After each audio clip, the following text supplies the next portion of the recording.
What's up, y'all? Welcome back to create tutorial number 2.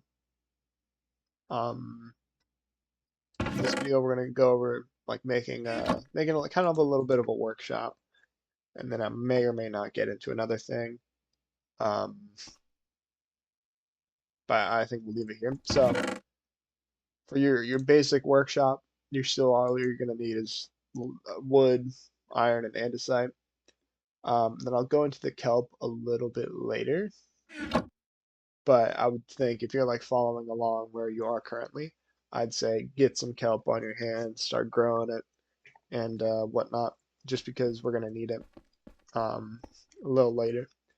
And it's best to have it, not need it, than need it, not have it. And yeah.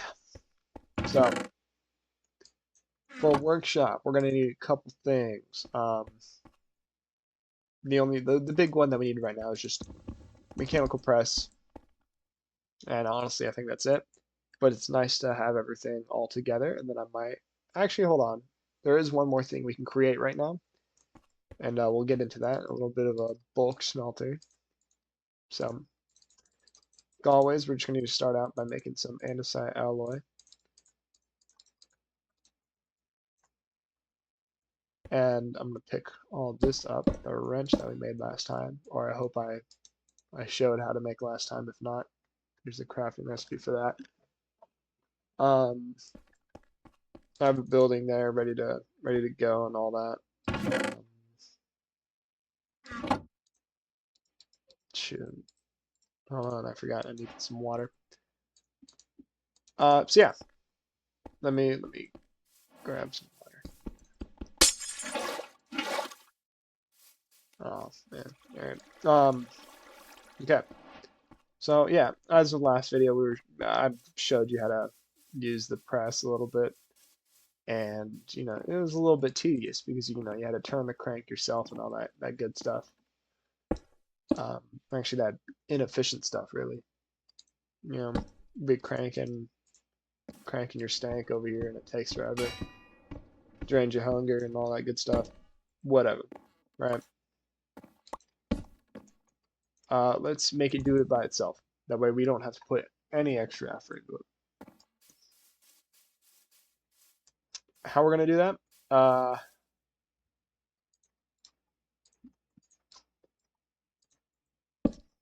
Water wheels. That's how we're gonna do that. Okay. Let's go ahead and make our shafts. All right.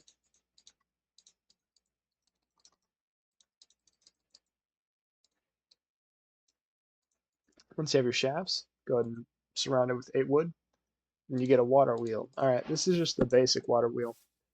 Um,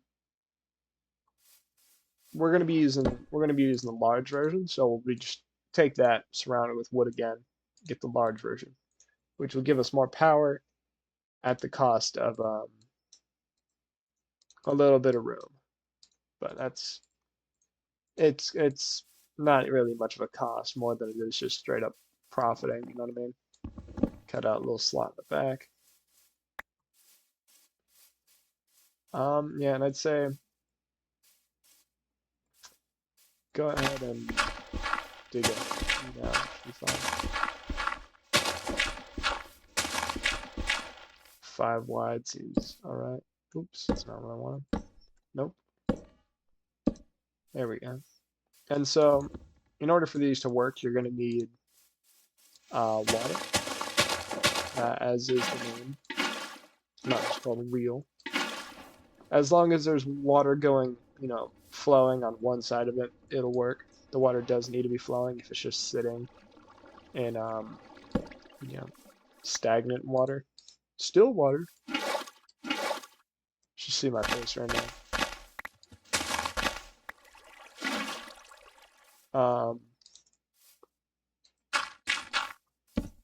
It won't do anything. That was a bad example, but you get the idea.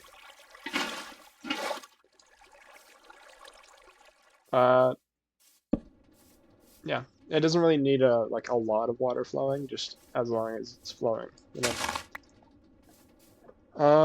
So yeah, and what we'll do is we're gonna take this little rotating bit here, We'll attach some cogs to it. Oh boy, we're working with cogs.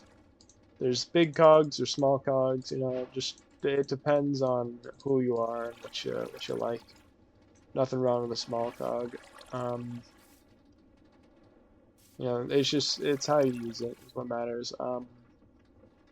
So what we're going to be doing is we're going to make a little bit of a gear ratio here, right? So this is kind of slow, right? And this would be extremely slow on this end if we were just to directly connect it, all right?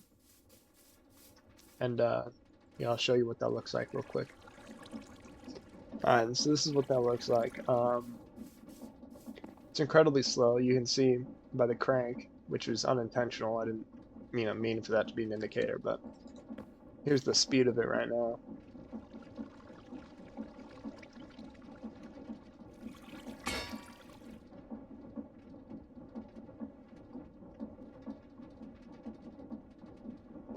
So yeah, not the greatest.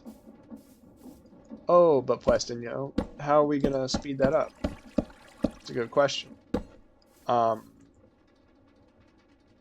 Gear ratios. I think I mentioned it just a second ago, but yeah. So basically, we got our big gear and our small gear, right? Um, Shit.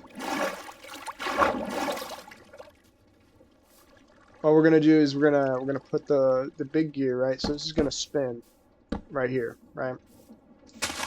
And since this has a larger like circumference, it's gonna make the little gear spin slightly faster. All right, approximately like double the speed, if I remember right.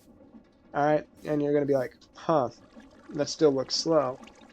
It's exponential, so we'll get to it in a second.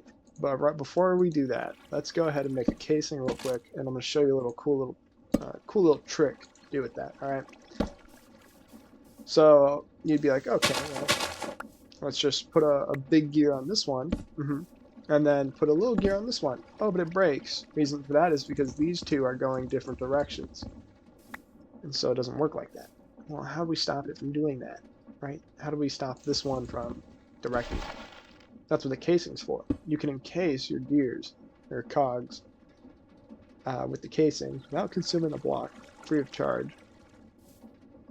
And it'll basically block that point of access there. So you can place another small cog on it and create a nice little compact setup here. However, we don't need it to be compact because we're trying to get it up here. So I'll attach it on the side right there. Now it's spinning slightly faster. And yeah, I guess what I could do is just place another one there. Take some shafts. Connect this up. And boom. Now we're going a little bit faster. But not fast enough. So I need to move this a little bit. Hold on. Actually, no, I was going to pause the recording and do it off camera, but I'm going to make you watch now.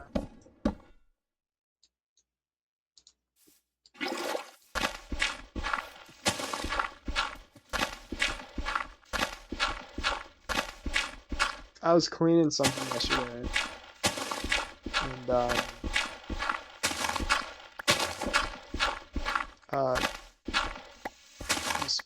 I was in the garage, and this thing fell on me. It was like one of those animal carriers. Um, Fell from like a top shelf,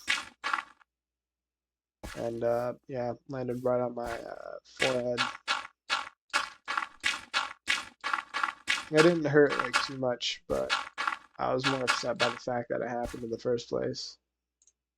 And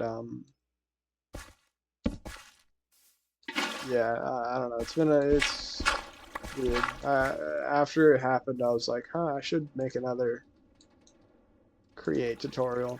And so I was like, you know, that's probably a good idea. Um, so yeah. Anyways, yeah, I moved it back a little bit so that way we can get a little bit faster. That's not what I wanted. Mm-hmm.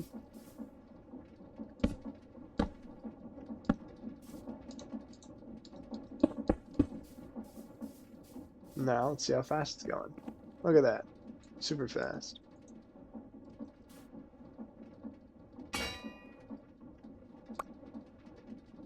All right. Let's have a little competition here. This isn't the fastest it can go, but um, I actually have no excuse for not making it faster right now. But yeah, we'll do a little competition in a second. Hold on. Let me go ahead and make this a tiny bit faster. Oh yeah. So every time that this, goes into from a big gear into a small gear, it doubles its speed. Or you can go in the reverse direction as well and have the small gear go into the big gear, like so, like this, and this would have the speed each time it went through, starting from here. So it's an easy way to speed up and speed down with your rotational force for creating and all that good stuff. Anyways, competition, half stack iron, me versus the machine. Let's go.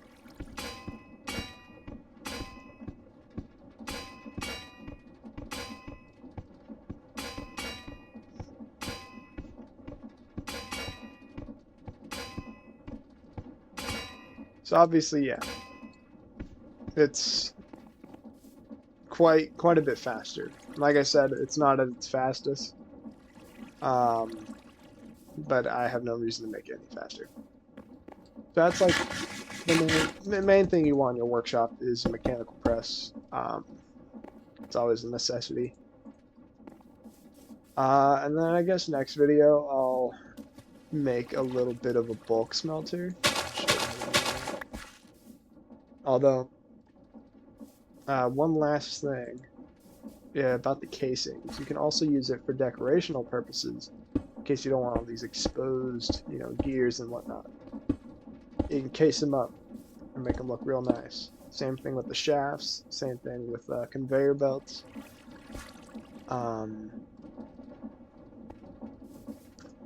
and yeah. So yeah, I reckon that's it. Um, so yeah.